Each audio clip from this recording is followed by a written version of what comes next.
Hello, everybody. Welcome to another episode 46, our NPLW season preview. Joining us today, we have the wonderful Frenchman, Jeremy Magan. Jeremy, how's it going today, mate? Hey, man. How you doing? Hi, Michael. I'm glad to be here. I missed you boys. I'm starting the season, as you can see, pretty subtle. No French flag, no Marseille flag, but it's coming. No jerseys. No jerseys. Today is the subtle day. Wait until we get into the rhythm. It'll definitely be coming when Marseille, challenge for that Europa Conference League title. You mean win that Conference League title? Sorry. Yes. Sorry. Exactly. Indeed. Amazing. Yeah, no, look, I hope they do. That'll be great. Michael, how's it going today? Yeah, good. Thank you, Matt. It's been good. I was just talking to Jeremy off air just before we started about sort of, we're getting into that period now where the season's sort of really beginning. Sort of across the different leagues. Obviously, all the leagues aren't sort of starting at the same time, but we are getting into that period now where football is on the cusp and underway. So, just very excited to again do another preview. This time on NPLW, and yeah, very excited. Before we get into today's show, let's talk about our sponsor. We here at M&M Podcasts are very proud to talk to you about our very first sponsor called Linemarkit, a new local business emerging in the sport and technology arena. That's right, Michael. Linemarkit is a new business operating in the ACT and surrounding regions, and their product delivers accurate line markings for all sports and special functions using the latest technology. That's right, Matt. And this includes all sports that we either take part in or have watched on TV at some point. And this ranges from football, rugby league, rugby union, hockey, Aussie rules, gridiron, baseball, softball, athletic tracks of any size and associated disciplines and more. Yeah, look, that sounds like it covers a lot of ground, Michael. And playing right now are the images and videos of this machine at work. And by God, it's a beauty. If you're interested in these services or know someone that would be, do not hesitate to contact the business owner of this fantastic new initiative, Ken Yalg, through his email, linemarket@tpg.com.au, or his work mobile, 0493 241 646. Contact details and social media pages will be available to access at our Facebook page, M&M Podcast. But if you are watching this on Facebook, it will be attached to the post. That's absolutely right, Matt. And you know better than anyone else here at M&M Podcasts, we believe this business is fantastic for local Canberra sport and surrounding regions, whilst it couples its work with the finest new technologies. And before we start, let's give a congratulations to our good friend of the show, Russ Gibbs, who has returned to Capital Football as the head of communications and commentary. So don't worry, he will still be commentating. If anything, he'll probably commentate more now that it's officially a part of his job. And he said he'll still come on the podcast as well when he can. So nothing will really change there. If anything, you'll see more of Russ. So congratulations again, Russ. Let's start with Belconnen United. Their coach this season is Scott Conlon. 2021 position was second place. 2021 points and win-loss record was 14 wins, 1 draw, 2 losses, and overall 43 points. They were also the Charity Shield winners in 2021. Look, Belco, by all accounts, had a very good season last year. They were competing with Canberra, Croatia, neck and neck. I mean, if you look at the goal difference, there's only 1 goal difference between them. And it was very, very close. Unfortunately for them, though, Canberra, Croatia did beat them twice. So they beat Canberra, Croatia in Charity Shield, but then the other 2 times Canberra, Croatia won. So that's where they ended up being 3 points behind. And so they had a very good season overall. Michael Zukowski did well, but he is now over in the NPL men's side. And now comes in Scott Conlon. Scott Conlon has been in their system for a while, in the women's system there, but he has experience outside that. Like, for example, he's coached Tuggeranong United to promotion in 2000, I think. I believe he told me. It was one of those years there. And I believe he coached Russ as well when he was at Tuggeranong. So little fun fact there. So has plenty of experience coaching in men's and women's football, and he's been at Belco for a while. And I think he was coaching 14s or 13s NPL women's side last year. So we all know Belco like to bring up the coaches through their system, and Scott is a fantastic choice at that. In terms of key personnel, there's a lot of departures. Decent amount coming in as well. Jeremy will probably go over more, but we'll just mention a few here. Vanessa Ryan, Sarah Johnston, Nicole Jalocca, they're just a few that have left. And let's not forget the main one, Mickey Thornton. That was an absolute shocker to all of us when we saw that announced, because I didn't even think I heard it. I just saw it on, I just saw Olympic posted. And I'm like, wow, that's a massive coup for Olympic and a massive loss for Belco, because we not only do we mention how great a player she is, just a huge leadership as well, and she'll bring all that leadership to Olympic as well. So that's a big loss there for Belco. But Scott Conlon will probably relish this challenge. He'll understand it's more of a challenge. And probably for the first time in a while, Belco haven't been talked about as much in terms of going for that title. Can they? Yeah, they still can, but they haven't been talked about, which is just astounding. If you said this 10 years ago, you'd be like, what, really? Because Belco have been that dominant for that long. So Jeremy, overall, a lot of changes with Belco. New coach, new surroundings, absolutely new narrative, which we are not used to. Even with the last couple of years, our narrative wasn't this different. So what do you think about Belco this season? And feel free to discuss any more ins and outs that we haven't discussed. Yeah, I think it's going to be exciting for the Blue Devils. I mean, of course, Scott coming in, he was coaching the under 13 at Belco the last couple of seasons, coaching his daughters. And so, like I said on the pod, when he came on your pod, Matt, maybe he wasn't ready to jump this early on first grade, but I think having somebody who knows what's expected at Belconnen is definitely the right choice for the club. Somebody who knows that regardless of how much turnover there is, the expectation is to be at the top, and that will want to get at the top is what is needed. Of course, the story is going to be about the players that are gone. You didn't mention her, but they also lose Christina Esposito, which is a fantastic goalkeeper who had her first minute in A-League Women this season. But they're getting a bit of young talents with Steffi Legins and Jayla Murphy coming back to the north after a season in the academy to be between the posts. And then they're just going to work with a team that was already winning everything, which is their reserves. They also still have talent. They lose a few players, but they still have the killer bees, as Russ liked to mention it. Backhouse, Bumford, and Bobbin are still there. There's still the experience of people like Sammy Price in the squad. Karen Clark is still there. So there's still definitely a core of players that know what Belconnen is supposed to be. And I think, to me, the most important story of Belconnen this year is you've had the personality, the talent, the leadership of Mickey Thornton for so long. Which player is going to now say, finally, I don't have to be in the shadow of such a great player and I can affirm myself? Who's going to be jumping up and doing this? Is it Backhouse? Is it Bumford? Which one is going to be the new leader of that squad on the field? And I think that's going to be what's going to be very, very interesting about seeing how Belco progress, because they will need, of course, somebody who's going to be the relay of Scott on the field.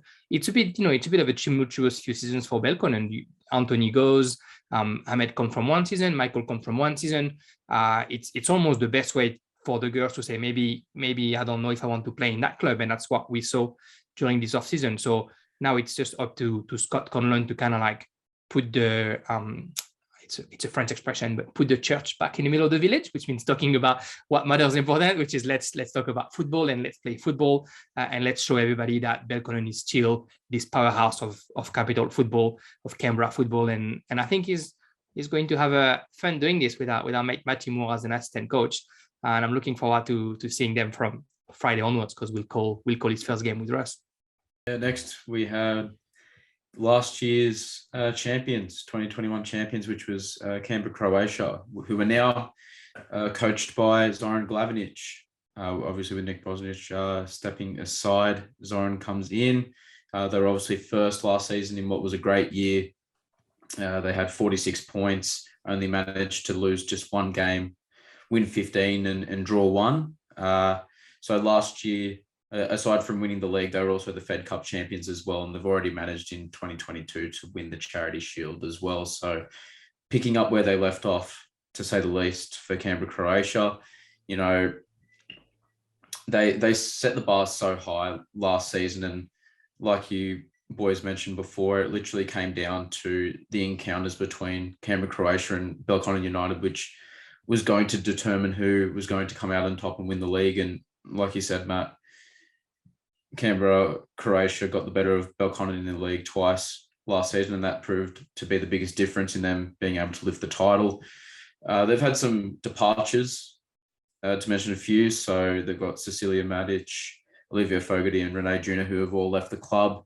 However, the core of the team still sort of remains, with the likes of Alice Churchill, the brilliant Britt Palombi, Krista Hagen, just to name a few of those players within that core that are still at the club. Grace Gill's future is still uncertain at this point from what we last sort of heard of. If she decides to play another season, we all know obviously what quality sort of she has. And, Zoran Blavinic is very experienced when it comes to the coaching side of things. And, he'll get to return obviously to his boyhood club, where he's also coached the men's team to success in the past. So, and I did mention at the top that Nick Brosnich is no longer the coach, but he'll still be involved in the coaching setup, which is good to see. So he hasn't left the club completely. He'll still be there at a coaching capacity. So a few changes within the core, but there's obviously still a large amount of that squad still together, which is a very good thing. And obviously we had just mentioned how many changes have gone on at Belconnen. That's not the case at Canberra, Croatia, and I'm not surprised to say the least, given the success they had last season. Jeremy, what are your sort of thoughts on Canberra, Croatia this season? And are there any other sort of departures or incomings that I hadn't mentioned before that are worth sort of raising? I think with Canberra, Croatia, one can only be optimistic for the season. You mentioned if Grace doesn't come back to play, it'll be a big loss, but she might still put the cleats on and show the rest of Canberra how it's done. But also, and we've seen it at the Charity Shield, Zoran took that team and just kept on doing what Nick was doing. We saw a team that was dominating and a team that in the last 10 minutes is capable to score how many goals they want. They win 6-0 against West Canberra, which, feels a bit harsh when you watch the game, but also talks to the firepower of what Canberra, Croatia is. And it was, with Britt Palombi on the bench. I think it's a good story of comebacks. Zoran going back to his boyhood club, like you said, and Natasha Vasta coming back in the goalkeeper, which she's a bit more experienced than Ali Hinson, who has gone now to West Canberra and has already tested firsthand what it is to play against a former club during a Charity Shield. But also the comeback of Beck Keating at left back is big, and she can play either side. So when Alice Churchill is going to be back, I think they found who could be their right back, because to me, that's probably their biggest loss, having lost Renee Juna, who, good for her, is going to play in New South Wales in Bankstown City, was probably the biggest loss for Canberra, Croatia. But I've also been impressed with both Diane Wilson and Sienna Birney, who have been recruited in the offseason.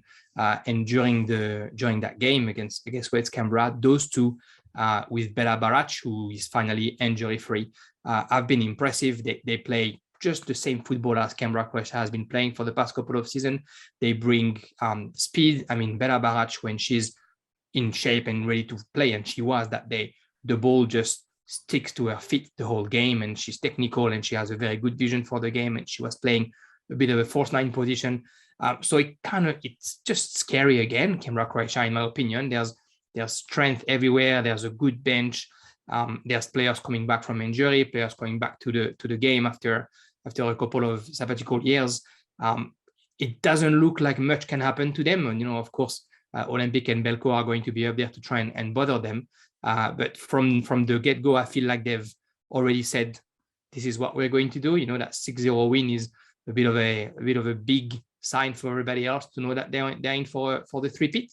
And I'm really curious to see if they're going to be able to keep it up for hopefully a full season. Next up, we have Canberra Olympic, coached by Nicole Begg, 2021 position, 5th place, 2021 points and win-loss record, 8 wins, 1 draw, 8 losses, 25 points overall. Debuting first grade coach last year, Nicole Begg had a very good season in charge, I thought. The table position and whatnot is probably, I wouldn't say is reflective of their performances, in my opinion, from what I saw from them last season. They were one of the, I would say they're one of the more tactically flexible teams. You saw them rotate between a back five and a back four. They could sort of like find a way to sort of do it all. Unfortunately for them, they started the season when they were still sort of gelling, playing Belco and Canberra, Croatia. So, but by the time that second time came around, you did see those improved performances against those sides, but they just weren't at the level of those two yet. But I don't think their position on the table was reflective of how they played. I guess the big talking point for Olympic is straight away at the end of last season, their social media made some announcements and they've brought in quite a few high profile players that we've seen here in this league quite a bit before. Obviously, Michaela Thornton, like we mentioned, is the big one. Vanessa Ryan, LK Tolu, just to name a few. Jeremy will mention the rest. Overall, though, with the already improving team, it's going to be interesting to see whether those players just come on board and they immediately, integrate, very well. Like I'm sure a lot of these girls have played, with each other before between Canberra, Croatia and Belco and all these other clubs. So it might be a quicker transition than we think. But that, for me, that's going to be really interesting to see if they transition well, because on paper, there's no reason why they can't challenge Canberra, Croatia and Belco for this title this year. They've definitely got the firepower and they've got the depth. So it's going to be really intriguing. Jeremy, what are your thoughts on Canberra Olympic this season? Crazy off season, hey? When we saw all those names coming out, Janet King, who's been one of the revelation of the past couple of years between the posts, Sarah Johnson, Mickey Thornton, Nicole Zaroka, like you said, Kai Tolu, Liv Fogarty from Canberra, Croatia, Vanessa Ryan. I mean, I was waiting to read, Sam Kerr and Ellie Carpenter coming to Canberra to play at Olympic. It's great to see, I guess, a bit of, I don't know if it's a change in the guard, but a bit of shuffling the cards in the competition. And Nicole Begg is a coach that, like you mentioned, we've been impressed by last year with her ability to change the tactics. We were, getting away from that usual 4-3-3 that everybody else was playing to try and bring it to the other teams. And she did it well and quite successfully. And she said it herself on the pod with you. She made a few mistakes. She learned from them. And now this year, she's given herself a bit of a job with having all those very good players playing together. And as you rightfully mentioned, putting them in the same squad and making them play the right way is going to be the challenge for her, not losing too much of that culture that was the Olympic culture before, those players coming in, and counting on them to listen to her message and to drink the Kool-Aid and do what Nicole Begg wants to do on the pitch is what is going to be very interesting. I don't think there's a lot to worry about though, if players like Mickey Thornton, Sarah Johnston, to name the two most experienced, were troublemakers, we would know by now. So I think it's just going to be a very professional environment. It's a great opportunity for the younger players in Canberra Olympic to see, a higher level of performance at training and during the games. And you're just going to wonder, if and when Ashley Sykes come back and play, for Olympic, who's going to be able to stop them? The danger is going to come from everywhere on the field. It's going to be hard to go through their midfield and their defense. It's going to be hard to stop them in pace, in technique, in physique. A very, very interesting stuff coming from O'Connor this season for sure. Yeah, and I have to ask in that regard, we've mentioned there if all the players can sort of get that transition period in quickly, but at the end of the day, it's arguable. It's not just the squad; they've got a lot of depth, which is always important, especially this season. We haven't even mentioned it yet, but what sort of role will COVID play this season in terms of if one player gets it, he can spread pretty quick. So it's good to have depth, and then that transition between 23s, which we probably touch more in the CPL one than we did in the NPL one, but it goes for all of them. But I have to ask in that regard, there's arguably a lot more starters than last season. Do you think it will take a while for her to sort of juggle that? And will you sort of see, will you see a quick transition? Like it's sort of similar to what I asked, but I have to ask because I don't think we've seen this many starters in a team in a whole squad in NPLW out of the 3 years we've been doing this than Olympic this season. think it's a good problem to have. I think we've seen it during the Charity Shield. Teams like Canberra, Croatia, and Belconnen are going to come fully prepared and are going to be ready for 90 minutes. Last year, we've seen that Olympic maybe had issues playing a full 90 minutes at the same level. And again, Nicole mentioned that herself. So I think that's where it's going to be great for her.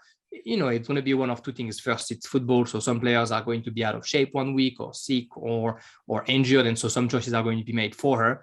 But then also, I think, if you're able to keep Ashley Sykes, if she comes back, or Nicole Jaloka or Liv Fogarty on the bench and get them in for the last half hour, this is the dream of any coach. You're bringing such a talented player to play the last 30 minutes when the defense is tired.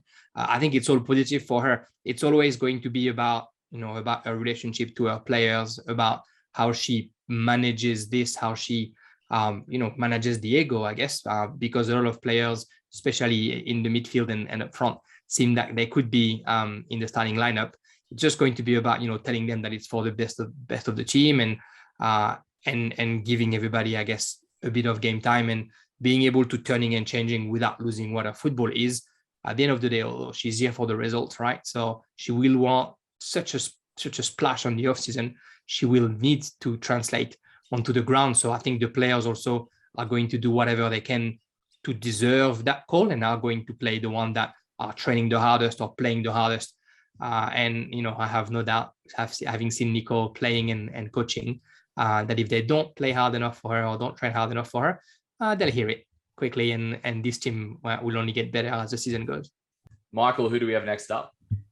Yeah, next up, we've got Canberra United Academy, who are now going to be coached by Sarah West. They were fourth last season with an overall win-loss record of 8 wins, 3 draws, and 6 defeats for 27 points. I think overall they had a good season last year. They obviously cracked into that 4th position in the top 4. Vicky Linton arguably sort of upped their aggressiveness and intensity, which was great to see. And it was something that I think had lacked in seasons sort of previous, because we talk about how young that squad is and they're playing against sort of much older players throughout the different teams in the league. So I think it was important for them to sort of instill that, aggressiveness, physicality side of their game to really sort of compete on a physical level with the other teams in the competition. And, their standout results from last season, were arguably, against Canberra, Croatia, the eventual champions,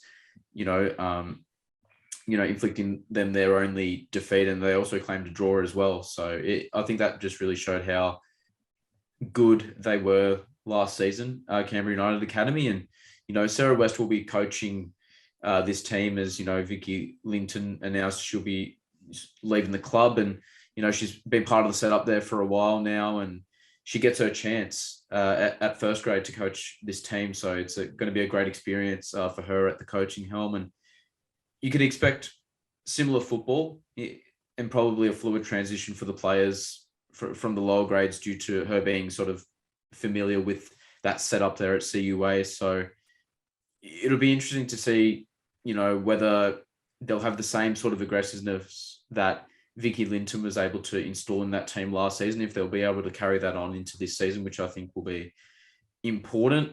But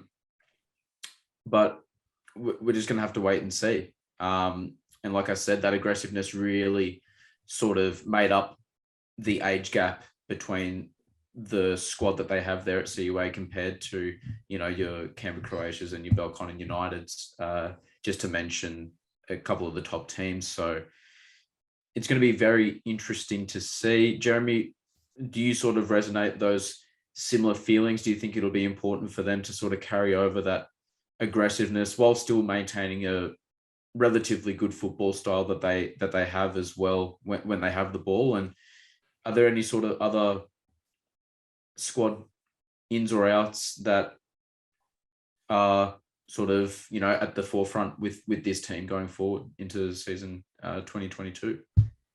I think to start with the ins and outs, there's a couple pretty important outs, unfortunately, for United Academy, starting with Sasha Grove, who had quite a bit of game time in NPLW this season, and who's now playing for North East Sydney, I think, if I'm not mistaken, who played last week against Belconnen, and losing also Anna Hunt, who was their one of their best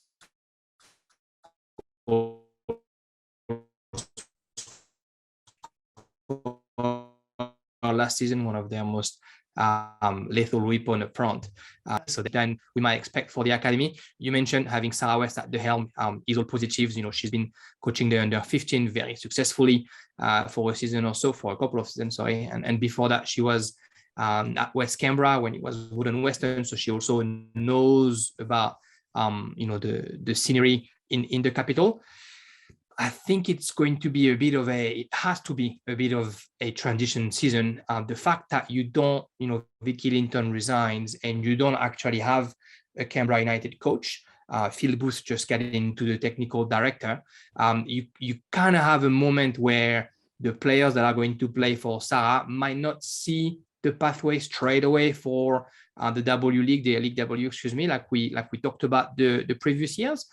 So it might be a season where Canberra United Academy try and kind of like buy themselves a new identity and go back into their roots, which is all those players are here to be developed. It's not about the results. It's about developing their football. It's about learning how to play against women that are older than them. And it's about finding the right balance between their technical gifts that they should have learned at that time in the academy and the physicality they need to learn when they're playing in NPLW. And Sarah is, probably one of the best person to try and make that transition happen. So we're going to see a lot of new players, no doubt, in the academy this season. I'm sure we're going to see some that we already know, but it's just going to be, I think, like you said, not losing that physicality, but probably more learning that physicality, learning how to manage a 90-minute game against women. And maybe the results are going to be here. I'm expecting more to see, some players actually just learning the ropes of playing first grade football. It'll certainly be interesting to see, without a doubt. I think that them securing a top 4 finish last season really obviously spoke to how well they played, but it will be interesting to see how they transition into this new phase under a new coach, and if they'll be able to keep up that sort of physicality level. But like you said, Jeremy, I think the main sort of focus with that playing group and that club is to develop young female footballers, especially on a technical level. And you tend to focus more on the aggressive nature sort of after that, because I think it's really sort of instilled within the club that they focus on really developing these girls at a technical level. And then, obviously the aggressive side comes later. And I just think they managed that last year a lot better than what they have previously. So it'll be interesting to see how they go next season, for sure. I'm definitely keen to see how they go. We'll see if they can get another top 4 finish. Matt, who have we got next?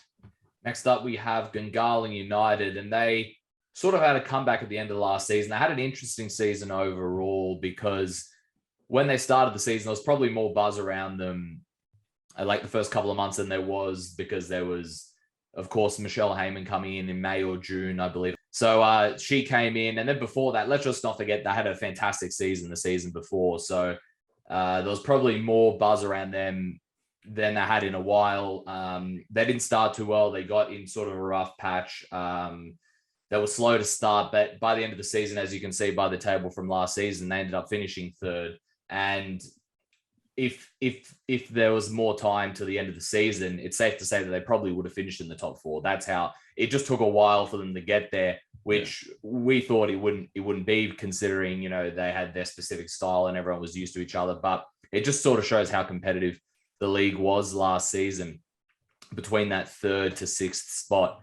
And so this season, now no Diego Iglesias as coach. He's still involved in a technical aspect in terms of the women's side of the club. Now in comes Pat Mills, very experienced coach in Canberra, in the Canberra women's game. We haven't heard too much about Gungahlin in general, besides some of the departures like Steffi Legions LK Tolu, like we've mentioned, Jeremy will have more for us in that regard. But considering there's probably more change than this team's had, that was probably one of their strengths, right? The last couple of years, everyone was used to each other. It was a group that really worked well together. Took a couple of years to build, and they had some really good moments. Now it's probably a little different with some of the departures, new coach as well. So it's going to be really interesting to see how it goes. But Paddy Mills is definitely an experienced coach to guide Gungahlin United. Jeremy, what are your thoughts on them this season? Yeah, it's going to be, I think an exciting season for Gungahlin as well, because they are now, half of the team are having that experience of playing together or having played together successfully for 2 full seasons, and getting to the semifinal, or at least playing hard for a spot in the final. They're losing the firepower, LK Tolu going, Jade Brown going to the USA, Steffi Legins, who was, I guess, sometimes a little bit of the soul of the team just because of her runnings and the fact that she was everywhere. Bridget Sander, who was pretty useful, of course, as a left back as well. So they're losing the firepower up front with LK and Jade being gone. They're replacing that with Cassia Maglashan, that we've seen on some games, but not a lot last year at Belco. They're replacing it with Sharon Chow, who again maybe didn't have as much game time as she would like to have in Canberra, Croatia. The player that I'm really looking forward to see under the Gungahlin colors, is Piper Lockley. She's been impressive at Wagga the past couple of years. She's a young player, very gifted. I mean, a midfield and an attacking midfield with the 2 DeMarco sister and Piper Lockley just smells, sounds, tastes like football. And that's going to be amazing to just see them combining on small space. That's what I'm looking forward to see from Gungahlin this year. So that's going to be, I think, the work for Pat Mills. He's got a keeper that has been here for a while now. He's got a defense that is pretty well installed. He's got the Gungahlin mentality, that community, that culture that we talk about every single year. So the foundations are here. Now he's got to restart what happened offensively. And they've always been a little bit on and off offensively the past couple of seasons. They would go through like 4 or 5 games of scoring 3-4 goals a game and 4 or 5 games of not being able to buy a goal. So it's where I think most of the work is going to come from. They, I feel, maybe have a little bit less expectations that they had last year, because last year they had to confirm the year before. This year, we kind of think there's 3 teams that are better than them anyway. So it might be a good way for Pat Mills to, slot himself in there and to play the team that is here to disrupt what seems to be an established hierarchy in our football this year. Michael, who do we have next up? Yeah, next up we got Tuggeranong United, coached by Paulo Romero, who came into the side last year. They finished 8th last season, and their win-loss record wasn't great, with 1 win, 1 draw, and 15 losses. But I mean, there was quite a few aspects to take away last season. Obviously, when they eventually got that first win of the season, that was a great time to be involved with the club, and it was something that they had been trying so desperately hard for, to get that first victory in the win column, and it was something that they were eventually able to do. So that just bolstered a lot of confidence within the side last season, and they did put up a lot of really good performances, even though they went on to lose matches as well. So plenty of positives for Paulo Romero to take into this season, most definitely. And they began the season last year without a coach, and there were obviously like a lot of departures. There wasn't a lot of squad depth, and then you got to topple that with injuries as well.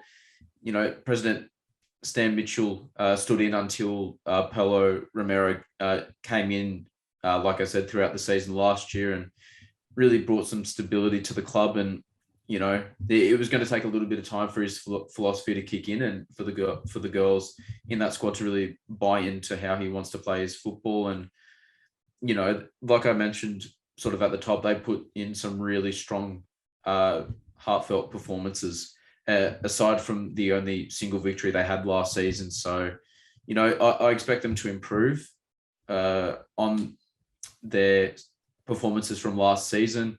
They'll have a little bit more depth at their disposal, which helps any squad in the long run. And we obviously talk about the impacts of not only sort of injuries and other commitments that players have during the year, but we also unfortunately have to factor in sort of COVID as well. And that's obviously going to play a massive impact in teams this season. And it's just about having that sort of depth at your squad level and potentially sort of down the pecking order with your younger grades. So I'm expecting them to definitely improve on their performances from last season, because there were a few glaring sort of positive lights in what was overall a dark season, because the ladder didn't suggest that they had a good year, but they definitely had their moments.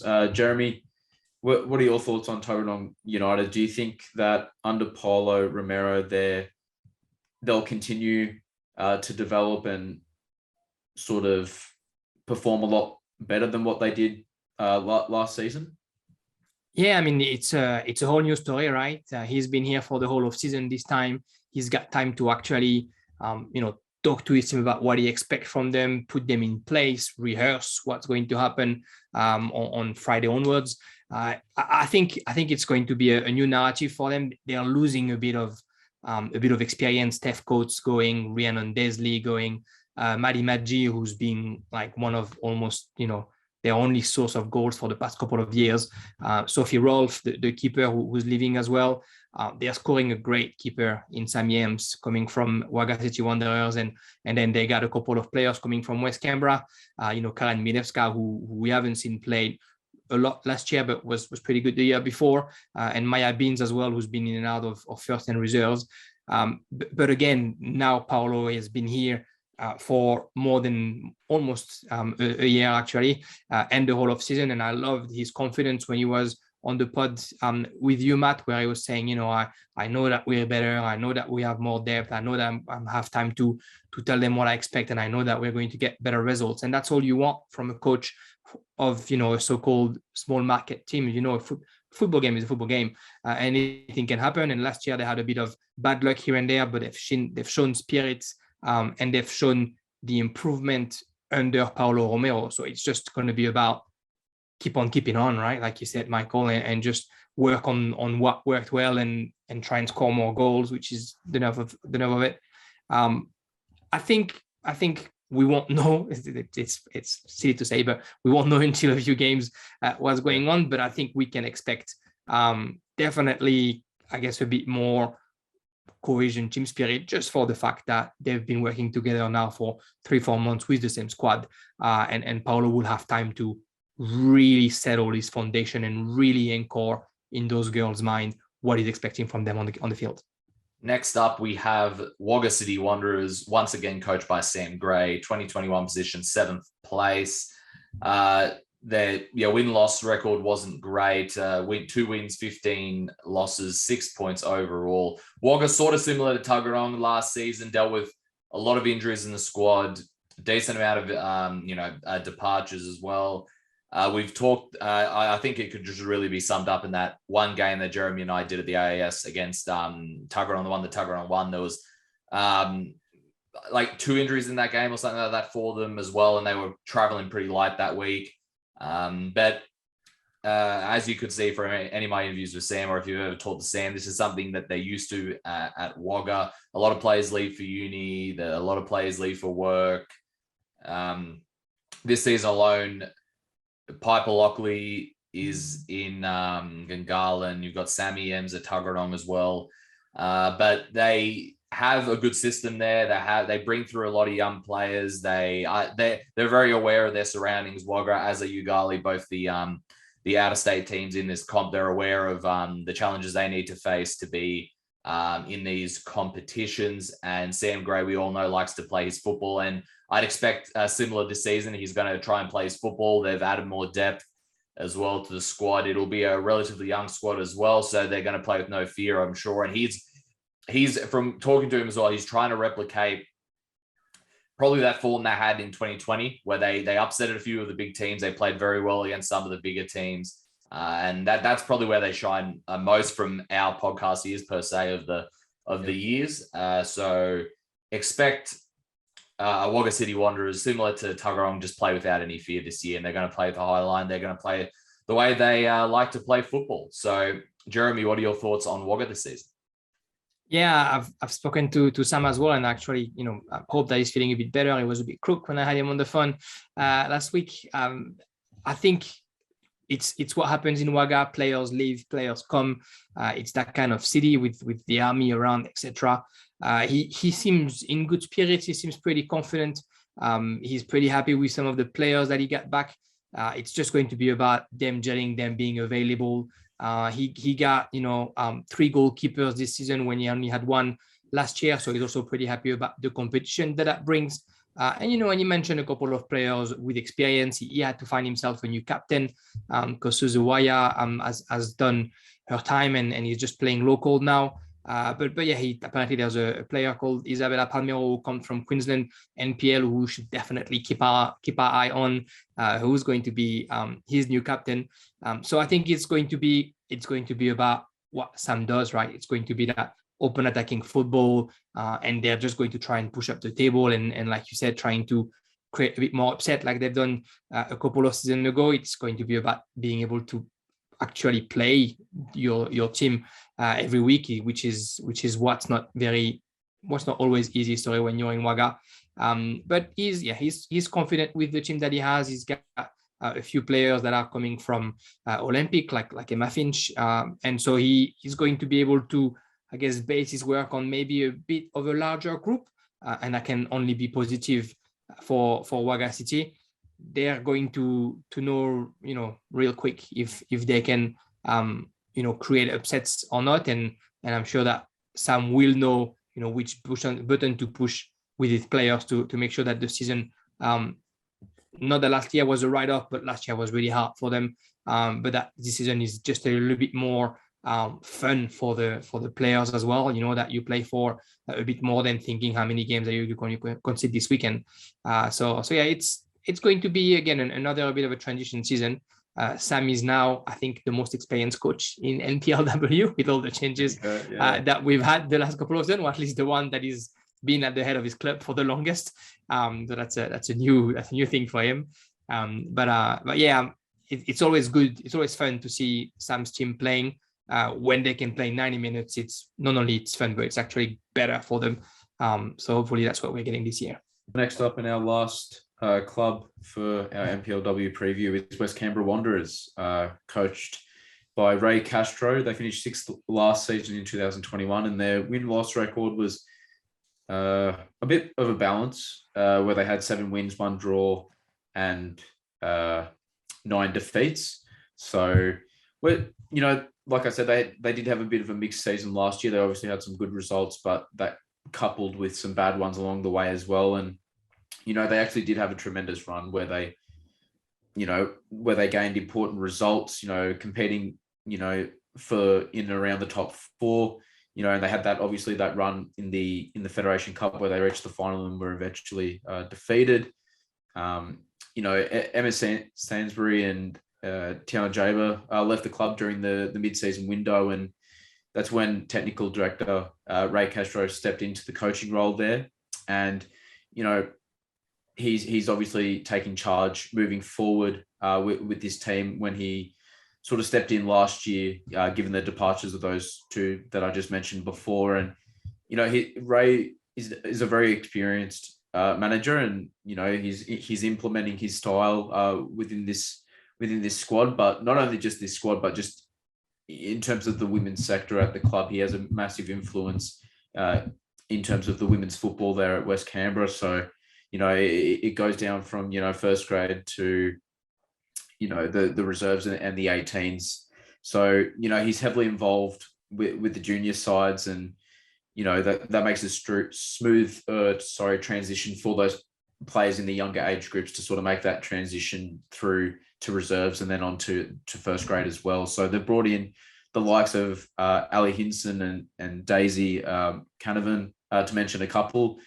So they'll look to take the inspiration from some of their performances and form last season, and I think they'll obviously look to improve on that. They obviously had more defeats than they had wins last season, but with a man like Ray Castro at the helm, anything's possible, and he's a great coach. And like I said, he's got a massive influence there in terms of his presence at the club and in women's football. So we can maybe expect to see a lot of sort of different personnel coming through the ranks for West Canberra Wanderers throughout the 2022 season.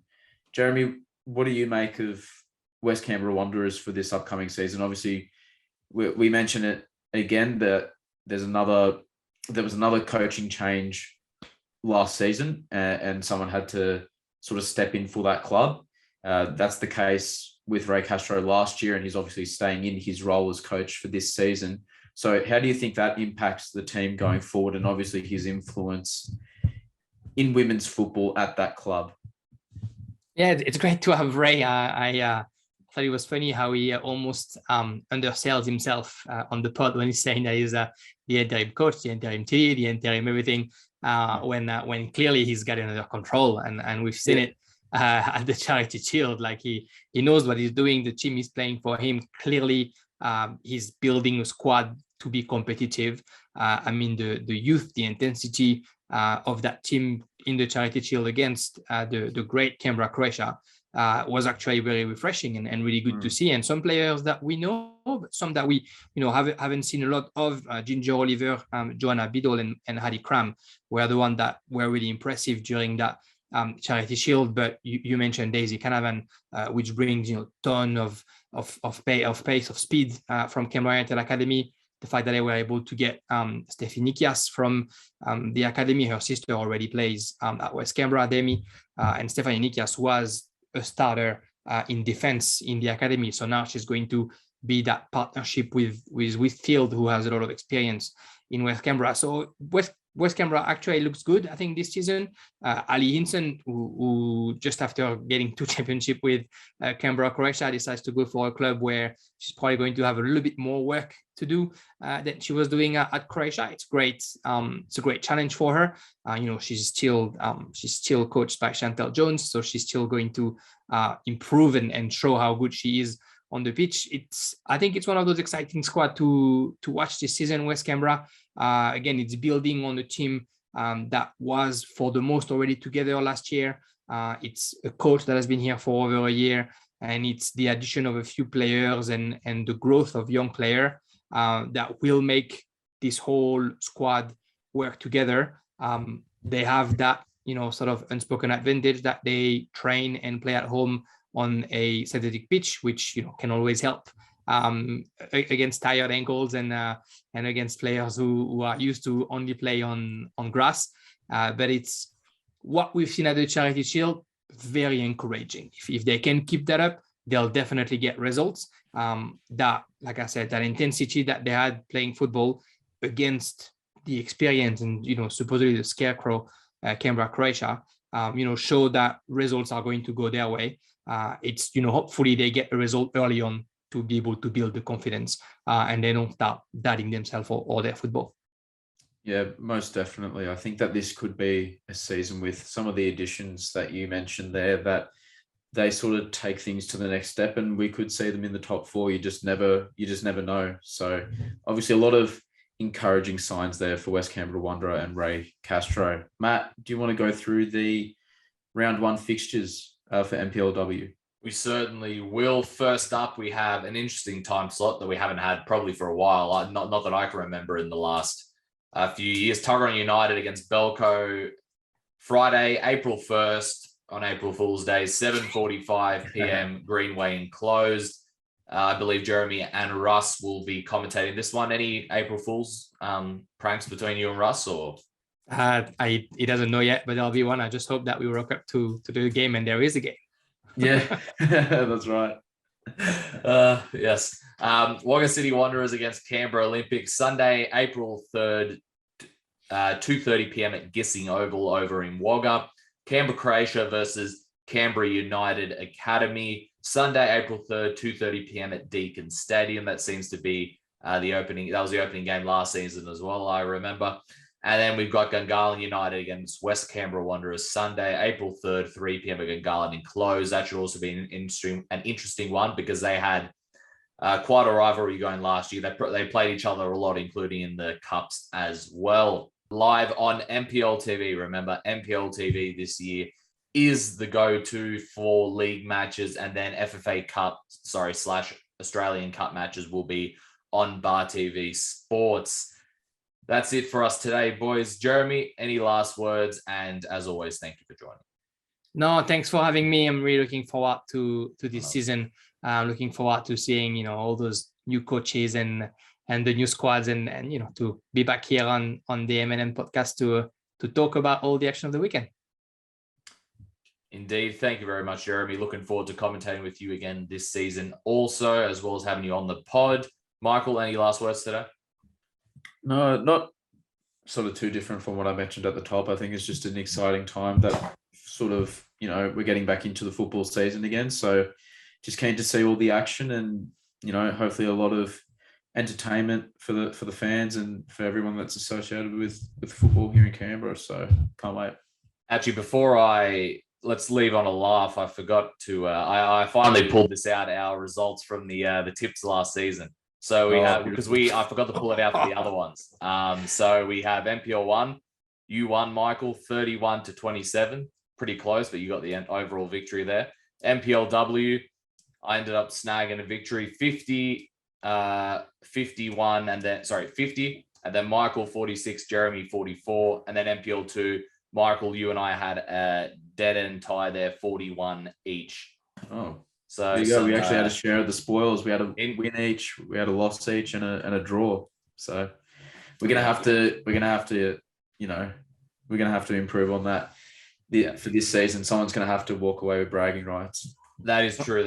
We'll start when you talk about having a laugh, I thought you were going to talk about Italy losing to North Macedonia. That's fair enough. But why are you going to say a laugh? Michael is Macedonian, so it's like you're insulting him now.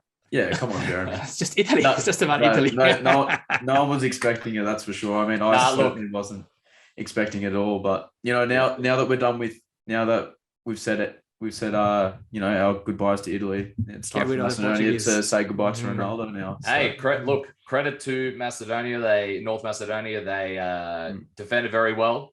They also got that win against Germany. They came second in the group. Yeah. They knocked out Italy.